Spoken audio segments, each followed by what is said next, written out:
प्रधानमंत्री आवास पर उच्च स्तरीय बैठक हुई है। रक्षा मंत्री राजनाथ सिंह बैठक में मौजूद रहे हैं। बैठक में तीनों सेनाओं के अध्यक्ष भी मौजूद रहे। CDS, chief of defence staff और नेशनल सिक्योरिटी एडवाइजर एनएसए भी बैठक में मौजूद रहे। उच्च स्तरीय बैठक में प्रधानमंत्री मोदी ने कहा, फैसला लेने के लिए सेना स्वतंत्र है, आतंकवाद को करारा जवाब देंगे, सेना की क्षमता पर पूरा भरोसा है। करारा जवाब देना राष्ट्रीय संकल्प, तरीका, लक्ष्य, समय सेना तय करे। कार्रवाई के लिए सेना को पूरी छूट दी गई है। प्रधानमंत्री ने कहा है कि बॉर्डर पर कार्रवाई करने के लिए सेना को पूरी छूट। पीएम से मिले आरएसएस प्रमुख मोहन भागवत। तो पहलगाम हमले के बाद लगातार केंद्र सरकार एक्शन में है। तीनों सेना प्रमुखों के साथ आज प्रधानमंत्री नरेंद्र मोदी की उच्च स्तरीय बैठक हुई है। इससे पहले भी हमने देखा कि बैठकों का दौर जारी रहा। रक्षा मंत्री ने पहले सेना प्रमुख से मुलाकात की, फिर प्रधानमंत्री को बॉर्डर की जो सुरक्षा है उससे अवगत कराया, बॉर्डर पर किस तरीके की हलचल है उससे अवगत कराया। न सिर्फ भारत की सीमाओं पर बल्कि पाकिस्तानी सीमाओं पर भी किस तरह से हलचल देखने को मिल रही है उससे अवगत कराया। अब प्रधानमंत्री ने सेना को खुली छूट दी है। कई बड़े फैसले और कई बड़े जवाब भारतीय सेना अब दे सकती है। टोटल टीवी के एस्टेट एडिटर प्रदीप कुमार हमारे साथ हैं फोन लाइन पर। ज्यादा जानकारी के लिए इसे उनका रुख करेंगे। प्रदीप जी, उच्च स्तरीय बैठक हुई है प्रधानमंत्री आवास पर। इस बैठक में सबसे पहले आपसे जानना चाहेंगे कौन कौन से अहम मुद्दे हैं जिनको इस बार फोकस किया गया है। पहलगाम हमले के बाद ये सबसे ज्यादा अहम बैठक मानी जा रही है। देखिए सौरभ, बिल्कुल एक बड़ी बैठक प्रधानमंत्री नरेंद्र मोदी की अध्यक्षता में और पीएम आवास पर हुई बैठक में आतंक को करारा जवाब देने पर रणनीति बनी है। जिस बैठक में रक्षा मंत्री मौजूद रही हैं, Rajnath Singh, NSA Ajit Doval, CDS general Anil Chauhan के अलावा तीनों सेना प्रमुख इस बैठक में शामिल हुए हैं। तो आप देख सकते हैं कि ये बैठक कितनी अहम रही होगी। करीब 1.5 घंटे तक ये बैठक चली है और कई अहम फैसले लिए गए हैं। बैठक में पीएम मोदी ने पहलगाम के आतंकी हमले का जवाब देने के लिए सेना को खुली छूट दी है। तो बड़ी खबर यह है कि सेना को खुली छूट मिली है। पीएम मोदी ने ये भी कहा है कि दो टूक जिस तरीके से आतंकवाद को करारा जवाब देना हमारा दृढ़ राष्ट्रीय संकल्प है, ये दो टूक प्रधानमंत्री ने बैठक में कहा है, ये सूत्र जानकारी दी है। इसके अलावा पीएम मोदी ने भारतीय सैन्य बलों की जो पेशेवर क्षमता है उन पर पूरा भरोसा जताया है। जानकारी ये भी मिली है कि बैठक में पीएम मोदी ने कहा है कि हमारी जवाबी कार्रवाई का तरीका क्या हो, इसके टारगेट कौन हो और इसका समय क्या हो, इस प्रकार के ऑपरेशनल निर्णय लेने के लिए सैन्य बलों को खुली छूट है। यानी अब सेना तय करेगी कि वो टारगेट क्या चुनते हैं, टाइमिंग क्या चुनते हैं, ये उनका अधिकार क्षेत्र है। लेकिन पीएम मोदी की अध्यक्षता में हुई इस बड़ी बैठक के बाद अब भारत के बड़े एक्शन को लेकर चर्चाएं चल रही हैं।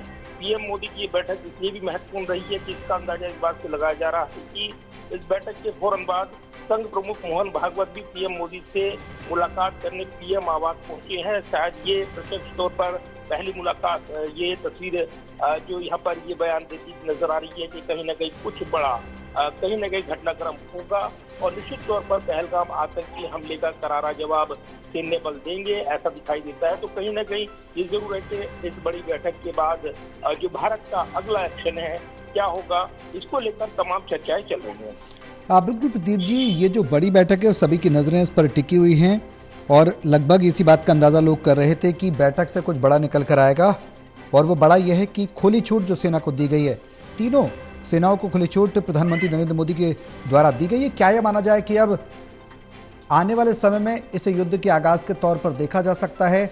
पहल किसकी तरफ से की जाएगी, ये भी एक सवाल बना हुआ है। अब आगे का कदम अगला सरकार का क्या कुछ देखने को मिलेगा, ये भी एक सवाल बना हुआ है।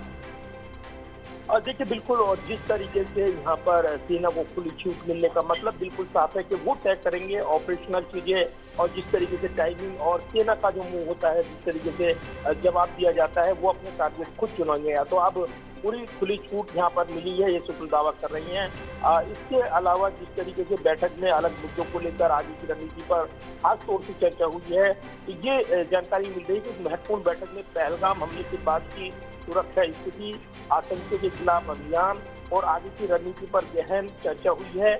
पीएम मोदी ने पहले ही आतंकवादियों के खिलाफ कड़ी कार्रवाई के निर्देश दिए थे जब वो लगातार इस पहलगाम आतंकी हमले के बाद पहली बार जब उन्होंने सार्वजनिक सभा की थी बिहार में, तब उन्होंने करारा जवाब दिया था, आतंक को लेकर बख्शा नहीं जाएगा। बचे कुचे आतंक को भी मिट्टी में मिला दिया जाएगा। ये बयान काफी चर्चित रहा और उसके बाद जब पीएम ने मन की बात में देशवासियों को संबोधित किया था तो इस बार फिर से आतंक को करारा जवाब देने की बात दोहरा दी थी। तो आज की बैठक और इसमें हाई लेवल बैठक में पहलगाम आतंकी हमले के बाद बॉर्डर पर जो बने हालात और आगे के सैन्य और जो कूटनीतिक विकल्प हैं उन पर अहम चर्चा हुई है।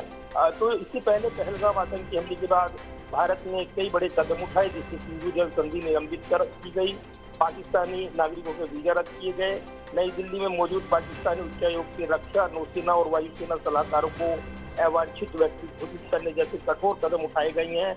इस जरूरत के लगातार एक्शन मोड में यहाँ पर देखने को मिल रहा है। अब सैन्य बलों को खुली छूट का मतलब बिल्कुल साफ है कि आतंक को करारा जवाब देर सबेर अपनी रणनीति के मुताबिक सेना की ओर से मिलेगा। और निश्चित तौर पर इससे पहले भी सेना सर्जिकल स्ट्राइक या फिर बालाकोट जैसा एयर स्ट्राइक जैसे बड़े कदम उठा चुके हैं। तो ऐसे में निश्चित तौर पर पाकिस्तान जो प्रायोजित आतंकवाद उसको जवाब देने की रणनीति पर गहन मंथन और निश्चित तौर पर ये बड़ा ये जवाब रहेगा इस बार जो कहा जा रहा है। तो इसको लेकर निश्चित तौर पर अटकलें लगाई जा रही हैं।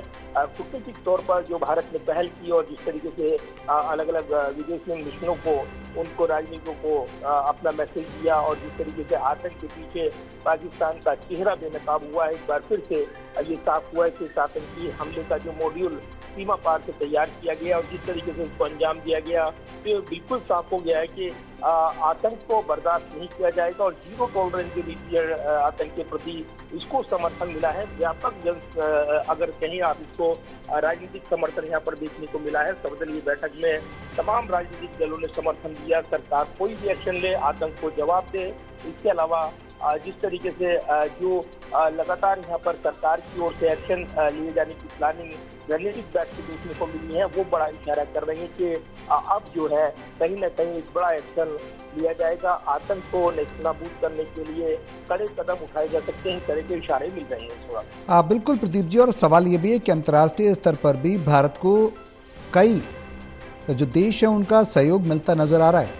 इस पूरे घटनाक्रम के बाद अंतर्राष्ट्रीय स्तर पर जहां रूस भारत के साथ आया है, इजराइल भारत के साथ आया है, जर्मनी भारत के साथ आया है, जापान भारत के साथ आया है, और अब ये कहना गलत नहीं होगा जो अंतर्राष्ट्रीय स्तर पर भारत की साख है वो जाहिर सी बात है इस घटनाक्रम के बाद अब हर मुल्क यही मांग कर रहा है कि आतंक के खिलाफ एकजुट होकर करारा जवाब देने का समय है। ऐसा भी सुगबुगाहट है और भारतीय सेना का अगला कदम क्या होगा इसको लेकर भी पाकिस्तान की सरहद में भी कहीं ना कहीं खलबली मची होगी।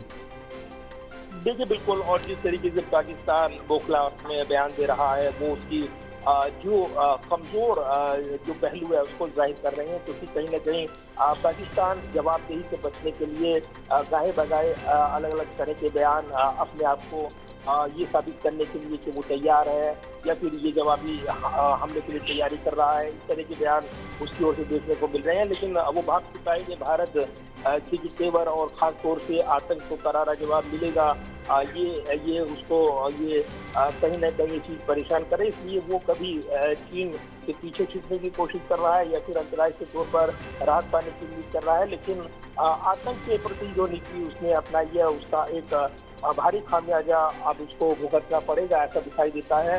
निश्चित तौर पर जिस तरीके से आज यूएन में भी हमने देखा कि जिस तरीके से पाकिस्तान प्रायोजित आतंकवाद को लेकर भारत की ओर से करारा जवाब दिया गया, भारत की प्रतिनिधि योजना पटेल ने पाकिस्तान को आड़े हाथों लिया, आतंकवाद का गढ़ उसको बताया। पहलगाम में हुए आतंकी हमले के बाद पाकिस्तान ने भारत पर जो बेबुनियाद आरोप लगाए थे उनका जवाब दिया गया। एक धूर्त राष्ट्र एक तरीके से पाकिस्तान जिस तरीके से आतंकवाद को बना देता है उसकी तुलना की गई है। तो यूएन में भारत की प्रतिनिधि योजना पटेल ने साफ तौर पर जो पाकिस्तान के रक्षा मंत्री का वो कबूलनामा वो याद दिलाया है जिसमें उन्होंने आतंकवादी समूह को समर्थन देने की बात कही थी। तो भारत ने पाकिस्तान को एक धूर्त राष्ट्र भी बताया जो आतंकवाद को बढ़ावा दे रहा है। साथ ही योजना पटेल ने पाकिस्तान के रक्षा मंत्री ख्वाजा आसिफ के इंटरव्यू का हवाला दिया और कहा कि ख्वाजा आसिफ ने खुद माना है कि पाकिस्तान आतंकवादी संगठनों को समर्थन, प्रशिक्षण और फंडिंग करता है। तो एक करारा जवाब ये अंतर्राष्ट्रीय मंच पर माना जा रहा है जो भारत की ओर से दिया गया। भारत की जो प्रतिनिधि हैं योजना पटेल, उन्होंने यूएन में पाकिस्तान को एक करारा जवाब दिया है। तो आप समझ सकते हैं कि बिल्कुल। जो भारत की रणनीति है, खासतौर से जो आतंक को करारा जवाब देने की, वो कहीं न कहीं तैयार हो गई है। अब एक टाइमिंग का इंतजार है, निश्चित तौर पर। चलिए, बहुत शुक्रिया प्रदीप जी तमाम जानकारी साझा करने के लिए। तरीका, लक्ष्य और समय सेना तय करेगी। प्रधानमंत्री नरेंद्र मोदी ने दो टूक कह दिया और भारतीय सेना को खुली छूट दे दी है। आज बैठक में कई अहम फैसले लिए गए। सीडीएस, एनएसए समेत तीनों सेनाओं के प्रमुख रक्षा मंत्री राजनाथ सिंह भी मौजूद रहे।